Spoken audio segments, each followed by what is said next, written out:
Good luck sa kanila kung kaya nilang umabot ng 16. Kasi sa tansya natin, sa personal, hindi mako-convict si VP Sara sa Senado. Sa issue po ng impeachment, marami pong nagsasabi o ilan po sa mga mambabatas nagsasabi na hindi lang dapat ma-impeach ang Vice Presidente kundi talagang matanggal sa kanyang public office, ma-disqualify na. Ano ho ba ang inyong masasabi dito? Dadaan pa po sa proseso ng House Plenary kung saan ang kailangan na boto is 106 votes ng mga congressmen and as expected or presumed ng nakararami gaya ko, the House will be able to garner more than 106 votes. They will impeach the Vice President. But after that, kailangan pang dumaan ito sa trial sa Senado kung saan 2/3 votes ang kailangan to convict.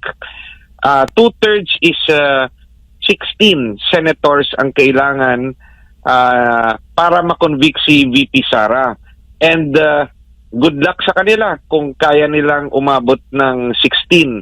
Kasi sa tansya natin, sa personal, hindi mako-convict si VP Sara sa Senado. Opo. Sa Kamara, tiyak na mai-impeach po siya doon kasi halos, sabi nga ng ilang mambabatas, nasa halos 200 na daw yung mga mambabatas na susuporta o boboto pabor sa impeachment ng pangalawang Pangulo. Attorney, gaano katotoo ito? From the very start, the very reason, this is my analysis, the very reason why the Vice President did not decide to participate in the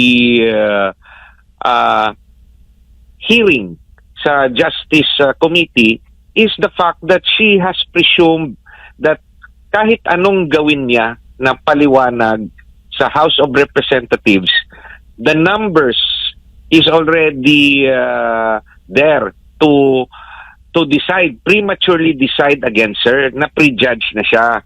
So, it is just but a good legal strategy on her part to wait to face the accusation in the Senate na siya namang nakalagay sa konstitusyon nga ang trial ng kanyang kaso ay sa Senado. So, she never gave, per my analysis, any doubt to her judgment that it is a useless exercise for her to lay down her evidence na para isabihin na wala siyang kasalanan sa mga akusasyon sa kanya habang nasa House of Representatives. Opo. Pero kaya bang pigilan, harangan ng oposisyon, ng Duterte Bloc dyan sa Kamara, itong kanilang inaasahang botohan laban nga dito sa kay Vice President Sara Duterte?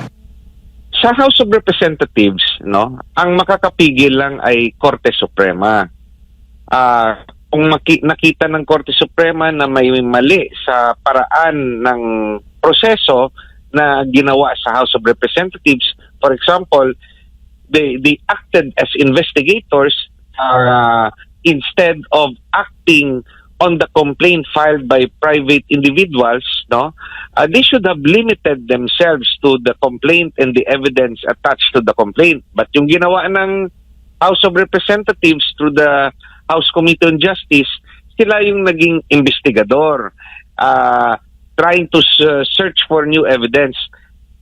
There are those like me, like Attorney Torion, Attorney Bondok, Attorney Vic Rodriguez, who believes na the House acted beyond what was allowed by the Constitution. That's why we filed a case na nasa Korte Suprema. And the VP herself filed a petition for certiorari herself. Now, wala tayong control kung aaksyonan ito ng Korte Suprema or hindi, gaya noong first impeachment complaint wherein the Supreme Court only intervened right after the first impeachment was already filed sa Senado. So, it could happen to this second impeachment wherein may desisyon ang Korte Suprema anytime from today, before the plenary votes, or even after the plenary vote. So, may sariling time frame ang Korte Suprema.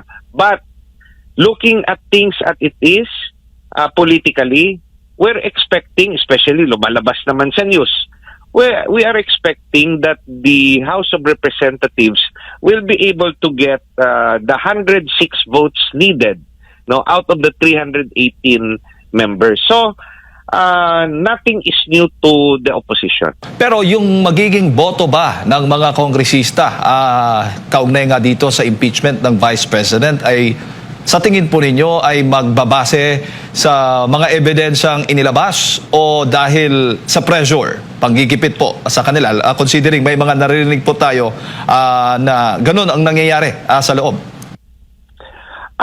Ang realidad is, the impeachment proceeding is not only legal, it also involves political consideration. That's the reality.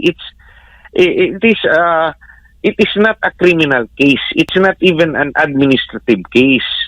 Because what happens in this impeachment will affect those that will decide on it and those that has a part on it. And they're thinking of their political future and also their own freedom. Yan yung wala tayong magawa. Sa ordinary case, like a criminal case, we could ask the judge to inhibit himself kung may conflict of interest. But dito, whatever is the result of the impeachment, merong kakampi kay VP Sara dahil gusto siyang maging presidente. Meron ring ayaw na ayaw kay VP Sara dahil natatakot sila na maging presidente by 2028. So, each decision of an individual is affected not only by the evidence presented, but also by their political leanings and their reality and their fear of imprisonment after 2028.